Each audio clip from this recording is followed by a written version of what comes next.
Hello viewers and welcome to the AO Gaming channel. This is Redeye speaking, and today we're going to do the 100% ending here for Full Quiet.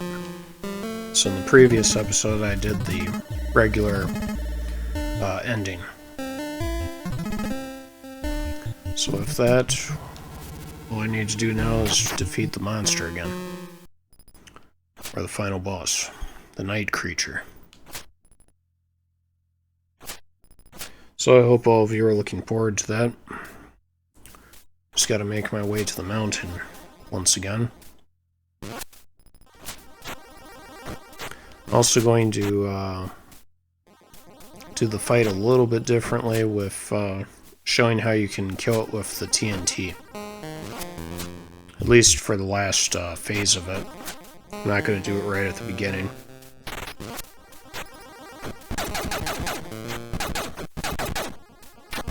That's kind of a flashy way to end the fight, you might as well say.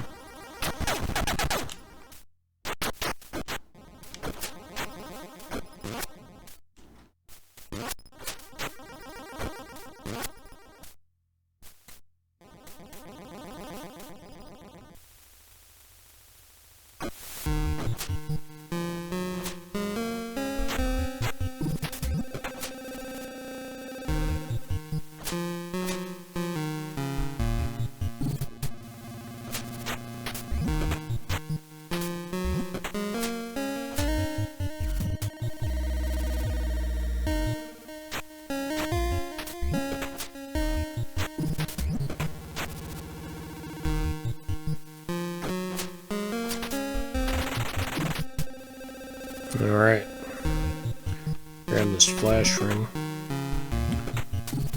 So yeah, I've got 4 now of those. I can maneuver here. Yep, 4 of them. Those basically will help with protecting you from hits against the monster. There's Pap's note. Alright. Sleep and fight.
Oops, gotta get that TNT.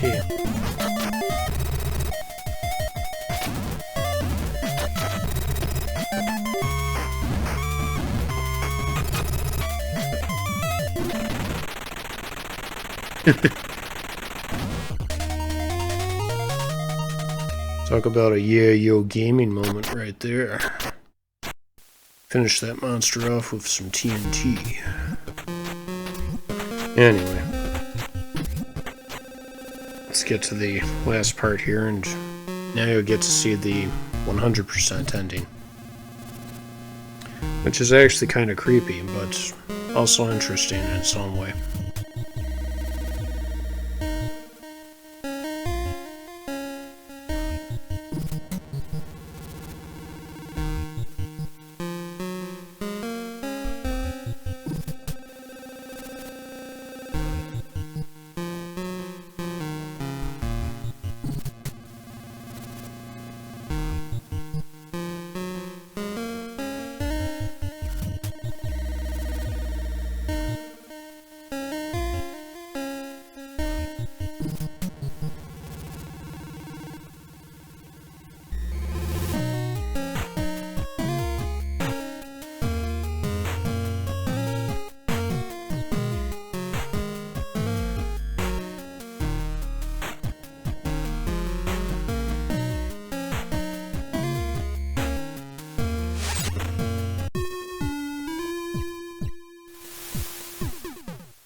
Alright, so there it is, everyone.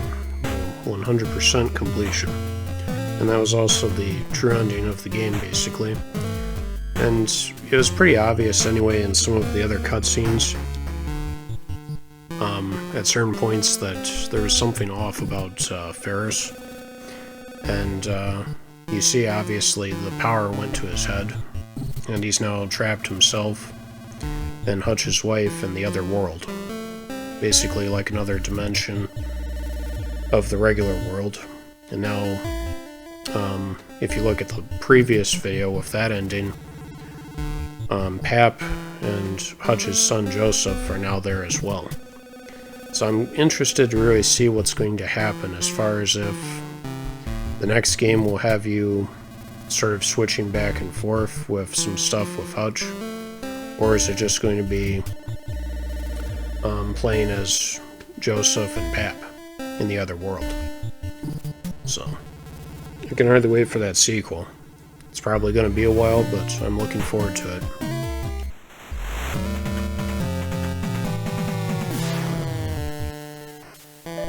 And that was Full Quiet. So anyway, I guess I'll briefly go through the menu, or the manual rather.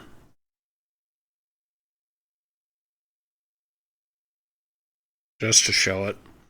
But if you have trouble reading any of this, check the manual out on Steam, and you can zoom in a little bit on some of the stuff.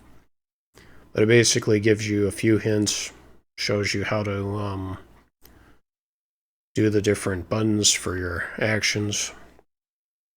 There's a little bit of information on each of the characters that were in the radio chatter. Then your weapons, tools, and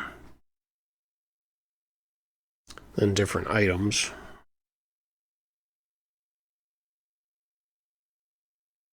And the equipment in the game. There's some stuff about those sensor codes I covered in the game. Some more on the equipment. If I'm going too fast, just, pause the video for yourself. Relay grid equipment.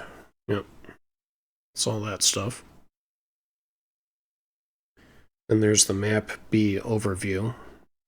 You can pretty much see how it all loops back to the plateau up there. Creatures, beings, and entities. So yeah, those drawings of the Duagos are pretty cute.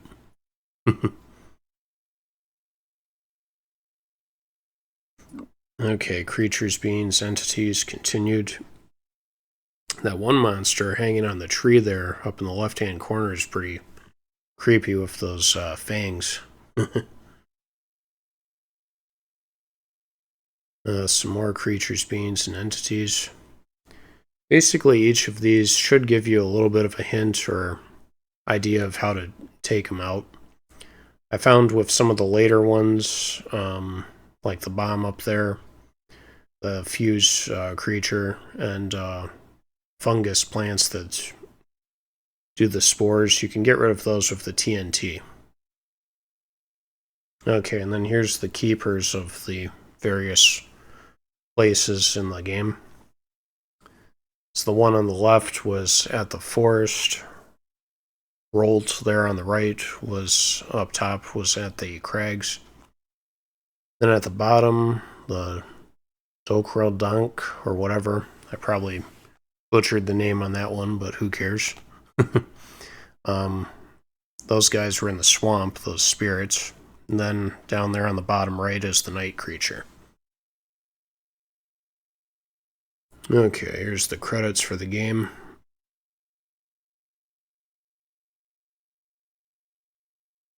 Here's the Morse code. There might be a bonus video on this because there's a particular code there that changes the mode of the game.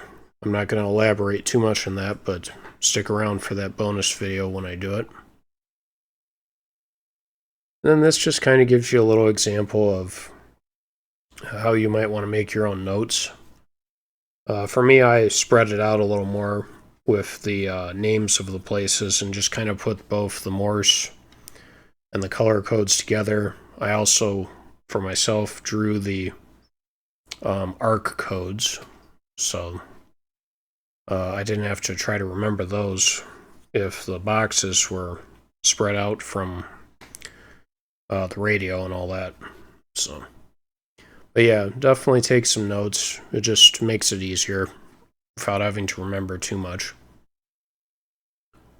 And then here's the cliff map. This kind of helps you see where the different entrances are. And that's basically it. Then I think Pap's tips and tricks.